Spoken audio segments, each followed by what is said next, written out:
pediu essa comissão geral. Agora, com a palavra, o deputado Nelson Pellegrino, do PT da Bahia. Deputado Leonardo Monteiro e presidente da nossa comissão parlamentar em defesa dos Correios, ex-deputado e presidente dos Correios Guilherme Campos, José Rivaldo da Silva, presidente da Federação Nacional dos Trabalhadores nos Correios, Rodolfo Manuel Marques do Amaral, presidente da Associação Nacional dos Trabalhadores da Empresa Brasileira de Correios, Jailson Mário dos Santos Pereira, analista dos Correios, senhores e senhoras funcionários e funcionárias dos nossos Correios, vejo aqui também o nosso ex-colega deputado Geraldo, que hoje trabalha na assessoria, Miguel, que é chefe de gabinete, vejo a deputada Janete Capiberibe, deputado Angelino, deputado Paulo Magalhães, deputado Chico Lopes. Qual o papel desta casa abrir suas portas numa comissão geral para debater a situação dos Correios?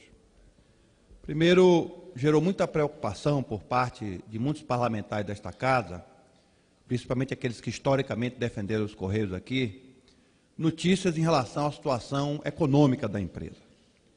Que o Correio teria um déficit, e aí nós vamos, logo, a direção do Correio deve se posicionar sobre isso,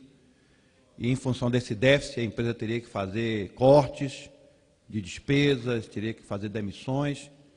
e essas notícias que foram veiculadas pela mídia, que não sabemos se elas correspondem exatamente à verdade dos fatos,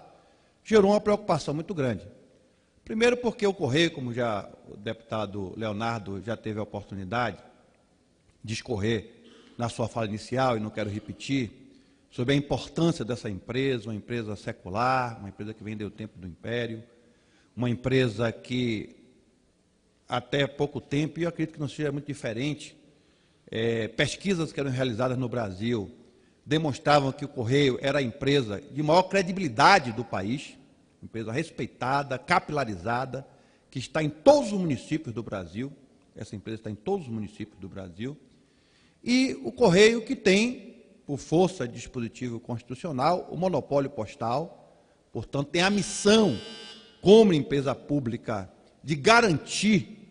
que a correspondência chegue na casa dos brasileiros, tem essa obrigação, porque, na verdade, esse monopólio impõe ao Correio essa obrigação, e, em função disso, por isso, inclusive, que o Correio é uma empresa estatal, porque só uma empresa estatal tem condições, efetivamente, de garantir, não o monopólio, mas o que disse, muitas das vezes, o deputado Leonardo, na sua fala, a universalidade da correspondência postal. O que é que significa isso? É a possibilidade de que qualquer brasileiro, nas regiões mais longínquas do nosso país, poder receber uma correspondência, poder ter o direito de se comunicar aonde ele se encontra. E é evidente que, para que isso aconteça, o Correio é uma empresa estatal, é uma empresa, inclusive, que o lucro gerado por essa empresa ele é utilizado, como em muitas empresas estatais, na chamada política do subsídio cruzado,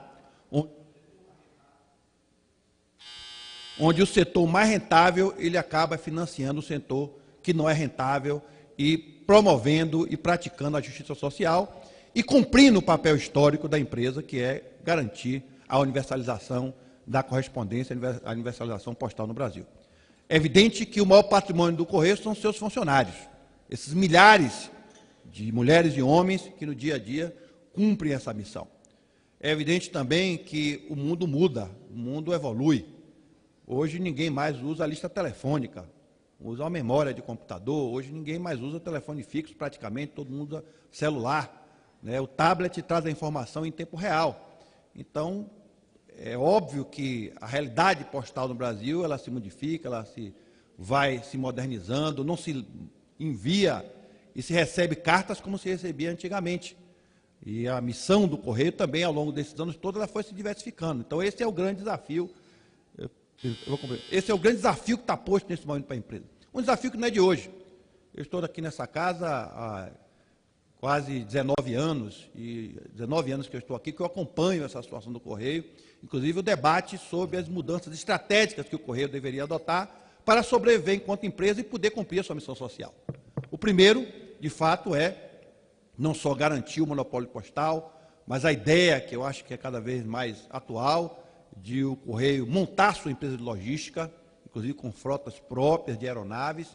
porque hoje tem uma concorrência, inclusive, da DHL, da FedEx, muitas vezes é uma concorrência ilegal, porque invadindo, inclusive, o monopólio que é garantido ao Correio, mas a empresa se estruturar enquanto uma empresa de logística, esse é um projeto ousado também, que foi viabilizado alguns anos atrás do Banco Postal. Eu dizia no café da manhã que nós tivemos, que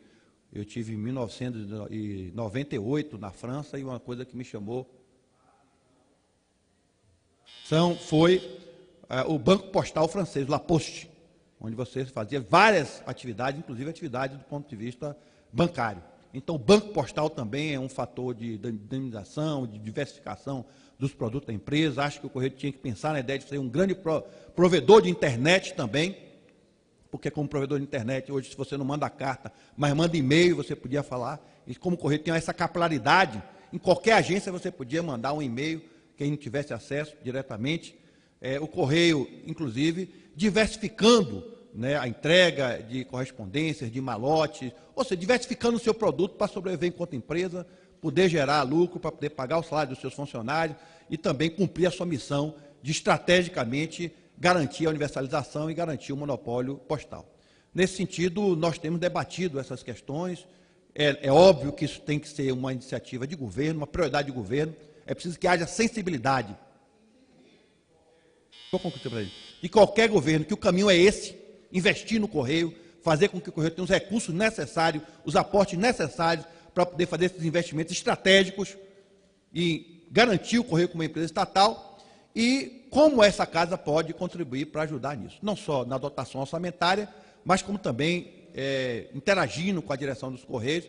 O presidente Guilherme e os diretores fizeram uma solicitação, uma sugestão, que já foi traduzida num projeto de lei que foi apresentado nesta casa pela deputada Maria do Rosário, subscrito por todos os deputados que fazem parte da PREM, para que o Correio tenha, né, a prioridade em relação à questão de serviço. No primeiro momento, postal, mas que pode, e eu até sugeri que a gente, inclusive, ampliasse o escopo desse projeto, para que o Correio, como empresa pública, não só tivesse a prioridade por parte de municípios, Estado e a União, de fazer esse grande balcão de serviços, para não se contratar serviço terceiro, mas esta empresa, mas como tem outros serviços, como entrega de malotes, entrega de bens, tudo isso, né, deveria ser dado prioridade aos Correios, como empresa pública. Isso poderia imensamente aumentar a capilaridade. Inclusive, que o Estado, os municípios pudessem, inclusive, usar agências do Correio também como serviço de atendimento ao cidadão. Nós temos uma experiência vitoriosa na Bahia, que é o SAC, mas o SAC não está capitalizado. O Correio também poderia, efetivamente, prestar todo esse serviço que dinamizaria a empresa, ampliaria a sua oferta de serviço, ampliaria a sua oferta de produto e daria, inclusive, uma parte, né, da ociosidade que a empresa tem hoje, em função da mudança da realidade postal, a possibilidade de não só manter os seus funcionários, que é o seu maior patrimônio, como também, efetivamente, ampliar até o seu quadro. Então, nesse sentido, eu acho que essa Comissão Geral tem esse papel da gente fazer o diagnóstico sobre a situação hoje da empresa brasileira de Correio Telégrafo, ver o que é que o governo está propondo para fortalecer e levar essa empresa adiante e ela cumprir a sua missão, e como o parlamento pode dar a sua contribuição para que o Correio continue sendo essa empresa de respeito do povo brasileiro, que é uma empresa querida. Eu sempre cito isso. Eu, menino, tinha um carteiro na minha rua, que era Seu Rosa, que quando chegava era a alegria da rua.